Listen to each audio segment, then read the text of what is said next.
I say I'm coming from like this generation where like we started to engage with images, and like we are like the diffusion of like our work through social media. The idea was like to kind of like think about like how to engage it, how this could like shape in a real or like in a three-dimensional space, like and to see. I mean, our interest was also to what kind of like social interaction this would create, like. And so so we basically kind of like use Center as some kind of three-dimensional social media.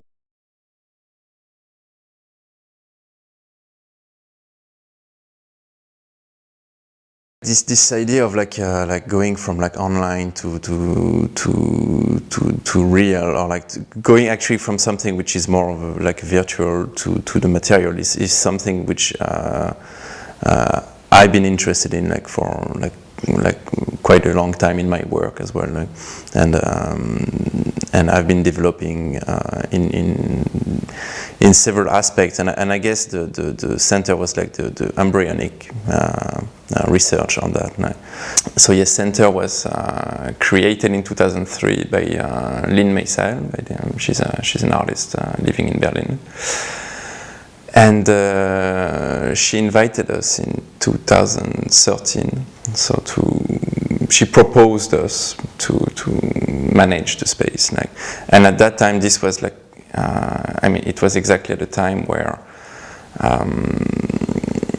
I, a couple of months earlier, asked Clémence to work on a project which would be based online. Like, this original like video platform structure that we wanted to develop at Center, to develop online, we created a name for it called, and this name is coeval.gen.in, like, and so we created a website for it, or at least we bought like a domain name for that, like, and when we located at Center, we decided to basically be like this structure coeval.gen.in working from Center. So that was like, it's kind of like we're like a collective, but it's a bit confusing because we created, and both things were very new and they happened at the same time. Like.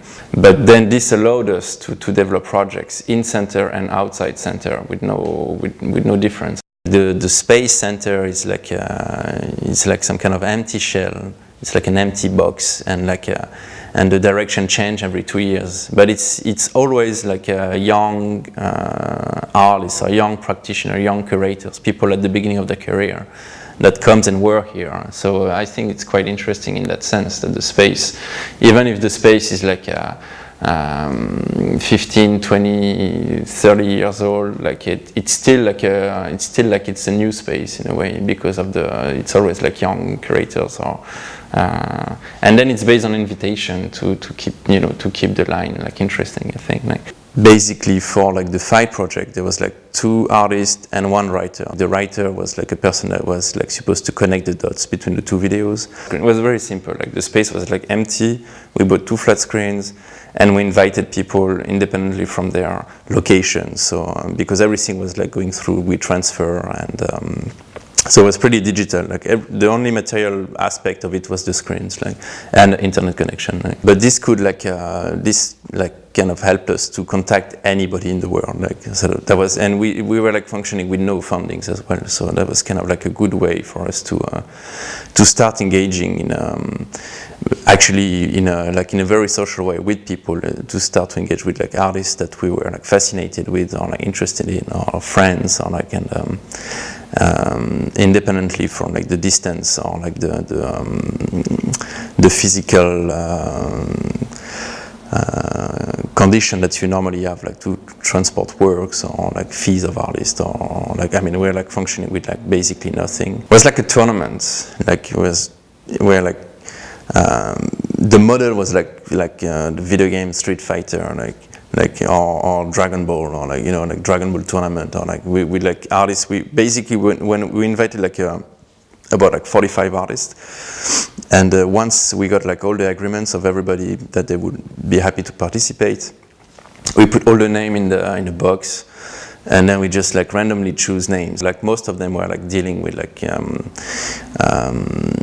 issues of like some kind of common issues, like about like the virtual, like a new technology, or there was something about like some kind of common interest, like, and I think the idea of like this project was to show that like maybe what we do is not so different from one another, like, and maybe like at this like young age on our career, like we were like all part of the same like discussion. Like, so if you would pair like any works, something would happen, like, and that was the experiment, like to see if this would actually work. Like, you know, again, it's the same story of like kind of collecting something, and usually like collecting something from online, you know, from like our research or from the time we spend on the internet.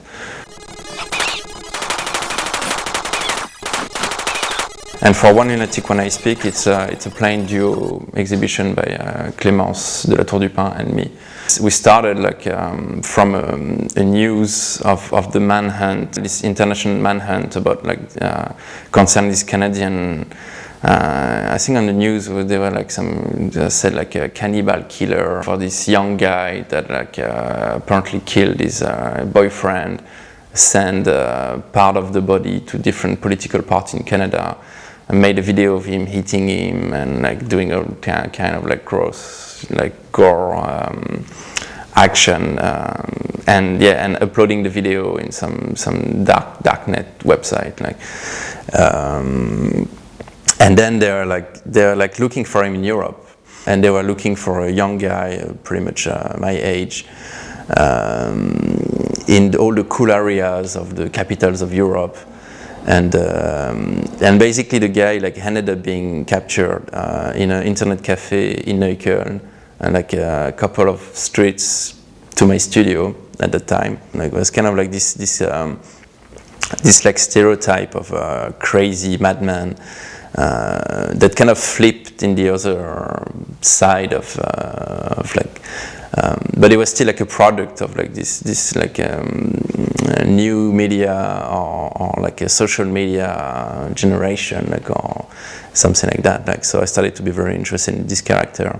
During like the development of Center, we decided to do a full project of him, like, but like to take the perspective of a game developer. We decided to recreate, or like to create a room which was based on the crime scene, the place, or like the apartment where he killed his boyfriend.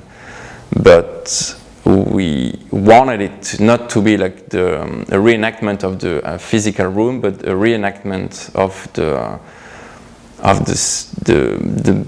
state of mind of the killer. It's all like a interior that we developed for this show. Was like in itself like almost like a level from like a Doom-like video game, like. And I really like this idea of like scavenging data from, you know, it's like when you work with like with a new media, or like with the internet, you're basically working with cables.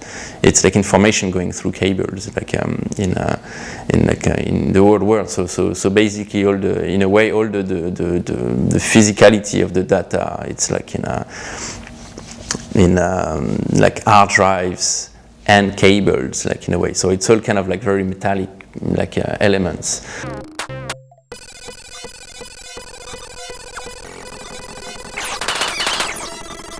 Agatha was a project developed by Clémence de la Tour du Pin and the Valkyrie Eyes project. Well, for this project, they've been working on like developing the smell of an avatar, like some kind of transgender online avatar, digital avatar. Clémence did a collaboration with this company called IFF, International Flavor and Fragrance, which is a company that develops a lot of like perfumes. They work with like perfumers. Calvin Klein is one example. They also produce flavors. They work for like McDonald's. Based on the text of Aigleux and Dorota, Clémence developed like a collaboration with IFF to produce like various fragrances that were supposed to be the body of the digital avatar. To imagine how things online could smell. I mean, when we started Center, we also moved in a different like studio, and it's a live and work space. But at the beginning, like everything was like just like one big open space, and we are sharing with friends. We are like Clémence and I were the only one living there, but still everybody would like just come and go, and it was kind of like this big communal. I mean, not really communal, but it felt like we are like this kind of like family of like friends that we were like also showing with, making project with. This is what led to the Eden Unlimited project, which was like an off-site project of. It was not at Center, but it was in a different place. It was like during the ABC, like the art fair in Berlin, and we collaborated with Elise Lammer and Emiliano Pistacchi. Our idea was like to develop like some kind of art fair. I think the link was more about inviting 15 different project spaces from different part of the world, project spaces that we were like friends with or interested in their work, and so for this exhibition we decided to take the format of a dormitory, and instead of having booths and spaces for each space, we would give each project space a bed, and the same idea as like the Fight project. Like we didn't have any budget, so we collected like those beds, and we asked every space to send us one digital file and one audio file. Like this idea of like you're in bed and somebody tells you a story before you go to sleep, or it's like this moment. Again, like we go back to the storytelling aspect of our project. So yeah, the idea was for us to experience the work of the space while sleeping. But the context was a room, was like this kind of like a teenager like dormitory. We always go through like these rooms. The first room we did was called Aftercare. And this one we literally created like reenacted like the environment of an apartment, of a small living unit, and this was like directly connected to our like living situation, because we are living in a studio, and so we are kind of like enacting a living situation in a semi-industrial space which has like absolutely no, not even a shower, like no domesticity. And we encountered this text by Ellen Yeon Kim. She's a Korean artist, and she wrote like an instruction for termination of the body, for like how to commit suicide by like stopping eating and drinking, basically. I found the text like very fascinating because of the deep engagement of dying by stopping eating and drinking. It's like like such an anti-consumption, or like considering like the society of consumption, we're already told about. For us, it's all about like feeding ourselves, like getting things, doing stuff, like, and this idea of like a revolt by not doing, like, was like super interesting for me to. It's almost like a revolutionary act in a way, like. Anyway, so I found that text very interesting, and we decided to create the environment for it. So like all the work, all the shows was developed around that text. And Window Liquor, this project is she's also a room. It's also like a teenager room, but it's more like a squat. It's more like it's a junkie room, like this one. Like, this project was based on a publication I created like a couple of years earlier. based on my interest for psychotropic drugs, and especially one plant called the Tura stramoine, which is a very highly toxic and hallucinogenic plants that induce like very, very strong real hallucinations, meaning that you don't even realize that you're hallucinating. Like so you're basically living something completely really strong, like, and you feel like it's like real life, like. And so I spend like a lot of time like collecting stories about like the experience like of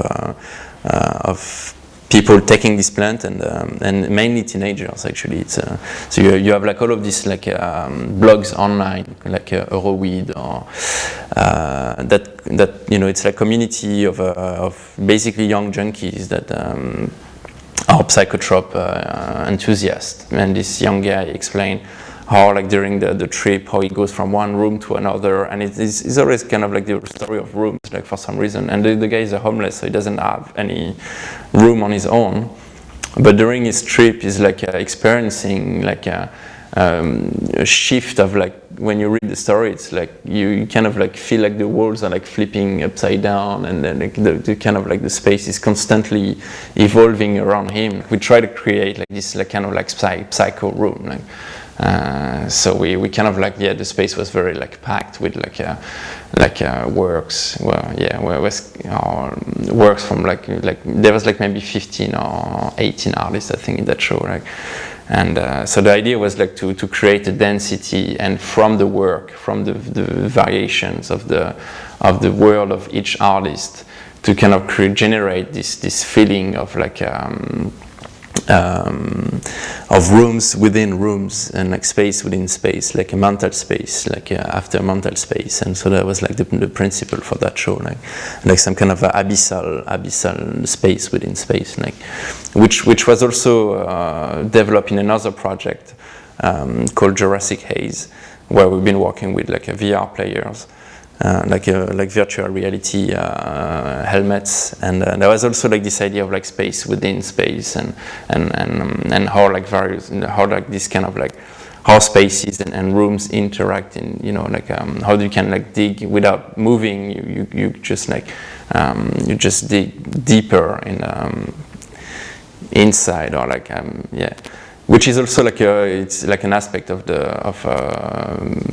digital media, like how deep is digital media, like, because we talk about the deep web, the deep thing, so it doesn't have a materiality, but it seems to have a depth. And so that's something we've been exploring. I think that depth as a psychological depth